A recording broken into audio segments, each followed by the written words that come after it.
My body my right. My hand my wish.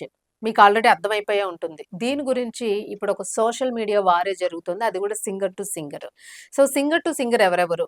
ఈ my body my right అని వస్త్రధారణ గురించి గాని, మహిళల గురించి గాని ఏదైనా వచ్చేటప్పుడు ఫస్ట్ వచ్చేది చిన్మయి వస్తది. సో, ఆవిడ ప్రతిదానికి కూడా అంటే బట్టలు ఇలా వేసుకోవడం, బట్టల గురించి మీరే చెప్పేస్తారా? తాలిబొట్టు గురించి మీరే చెప్పేస్తారు. సో, ఈ వాదనలన్నీ జరుగుతూ ఉన్నాయి.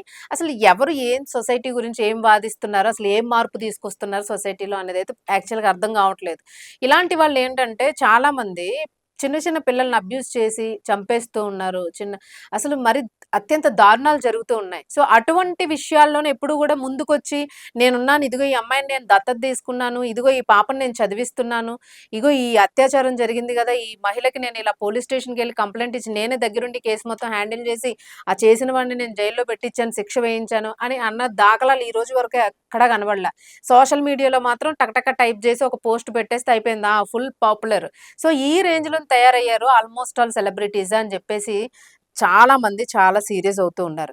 అయితే ఇప్పుడు నేనొక మెసేజ్ చదువుతాను. దీనికి రీసెంట్‌గా సునీత గారు ఒక వస్త్రదానికి సంబంధించి ఆవిడ ఒక ఇంటర్వ్యూలో మాట్లాడేటప్పుడు ఇలా మై బాడీ మై రైట్ అని అంటే దానికి మీరేమంటారు అసలు వస్త్రాలు యేసుకునే విషయంలోనా అని. సో, మనం చూస్తూ ఉంటాం సాధారణంగా సునీత గారు సింగరు ఆబ్వియస్‌లీ దేవుడి పాటలవి పాడారు, సినిమా పాటలు పాడారు, మంచి గాయని. సో, ఈవిడ గూడా ఎప్పుడు గూడా మాక్సిమం చీర కట్టుబొట్టులోనే కనిపిస్తూ ఉంటారు. చీర వస్త్రధారణ అంతా చీరలోనే కనిపిస్తారు. మంచి మంచి కాంబినేషన్స్ వేస్తారు. చాలా మంది కొన్ని మ్యాచింగ్స్ కోసం ఒక్కోసారి సునీత ఇన్‌స్టాగ్రామ్స్ అలా కొంతమంది ఇలా చీరలు కట్టుకునే వాళ్ళ కాంబినేషన్స్ గురించి కూడా ఫాలో అవుతున్న వాళ్ళుంటారు. సో, అయితే వెంటనే సునీత మాట్లాడిన మాటలు వినంగానే చాలామంది ఆబ్వియస్‌లీ కామెంట్ పెట్టారు. అవును నిజమే. మై బాడీ మై రైట్ అనంటే my hand my wish, my eyes my wish అని జెప్పేసి ఎవరైనా నిర్ణయం వాళ్ళిష్టం. వాళ్ళు ఇప్పుడు నువ్వు చూడకు, ఇప్పుడు ఎదరగా ఉండి నువ్వు చూడకు అనంటే తప్పు గదా! అది. అసలు మీరెవరు కంట్రోల్ జేయడానికి. సో, 2 విధాలుగా గూడా తప్పుగా అనిపిస్తుంది. ఒకవైపు బట్టలు వేసుకోకండి అని వాళ్ళే వాదిస్తూ ఉన్నారు. ఇంకొక వైపు చూడ్డానికి మీరెవరని వాళ్ళే అంటూ ఉన్నారు. సో, పక్క వాళ్ళ హక్కుని మీరెందుకు హరిస్తారసలు? బట్టలు వేసుకోవడం మీ హక్కు. మీరేదైనా జేయండి. అత్యాచారాలు గాని ఏదైనా ఇలాంటివి జరిగితే మాత్రం ఇలా జరిగింది అని కంప్లెయింట్‌లివ్వొద్దు అని జెప్పేసి చాలామంది అంటున్నారు. బట్ అన్ని వాదనలు తప్పే. పద్ధతిని పాటించాలి. మనం భారతదేశంలో ఉన్నాము. సనాతన సాంప్రదాయము. మన అమ్మ గూడా చీరే గట్టుకుంది. మన అమ్మమ్మ చీరే గట్టింది.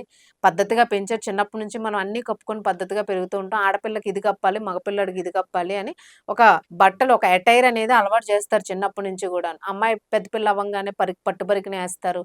పెళ్లవ్వంగానే చీర గడతారు. అప్పటి వరకు వేయని మట్టి గాజుల్ని పుట్టినప్పుడు వేసిన మట్టి గాజుల్ని మళ్ళా మధ్యలో వేయకుండా మెచ్యూర్ అయినప్పుడు మాత్రం మళ్ళా మట్టి గాజులు నిండుగా వేస్తారు. మళ్ళా పెళ్లిలో వేస్తారు. ఇలా కొన్ని పద్ధతులున్నాయి మనకి. సో, ఈ ఆలయాల్లో గూడా ఎందుకు పెడతారు? కనీసం అన్నీ ఓవరాల్‌గా ఆలోచించండి ఒకసారి.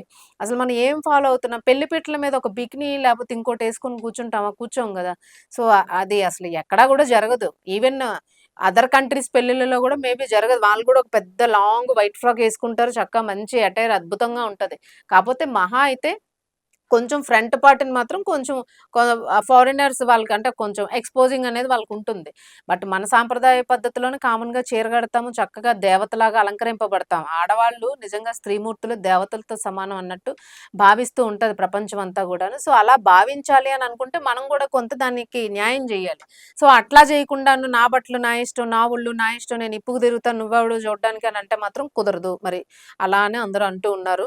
సో, ఒకసారి వీళ్ళిద్దరి మధ్య జరుగుతున్న వాదననైతే మాత్రం చాలా మంది చిన్మయినైతే వ్యతిరేకిస్తూ ఉన్నారు. అలాగే సునీత గారు గూడా అనడం ఏంటంటే, మై హ్యాండ్ మై విష్ అని ఒకవేళ ఎవరైనా అలా చేతులేయడానికొస్తే ఆ చెయ్యిని విరిచేసే వాళ్ళలో నేను గూడా ముందుంటాను అని. ఆఫ్‌కోర్స్ ఆవిడే కాదు ఎవరైనా గూడా నా హ్యాండ్ నా ఇష్టం నీ మీద చేతులేస్తాననంటే మాత్రం ఖచ్చితంగా విరిచేస్తారు లేదా లోపలేస్తారు. అలా జేసేవాళ్ళే కదా! ఇప్పుడు అబ్యూజులు జేసేవాళ్ళు.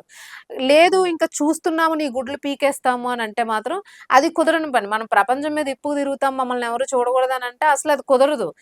కళ్ళిచ్చిందే ప్రపంచం మొత్తాన్ని చూడ్డానికి. నువ్వు తిరుగుతున్నావు కళ్ళు మూసుకొని నేనొస్తున్నాను, నేను ఎలాగైనా యేసుకుంటాను, నేనొచ్చినోడు మీరందరూ కళ్ళు మూసేసుకొని చూడకూడదనంటే అది కుదరదు. చూసి వాడు ఏ సైగ చేసినా భరించాల్సిందే.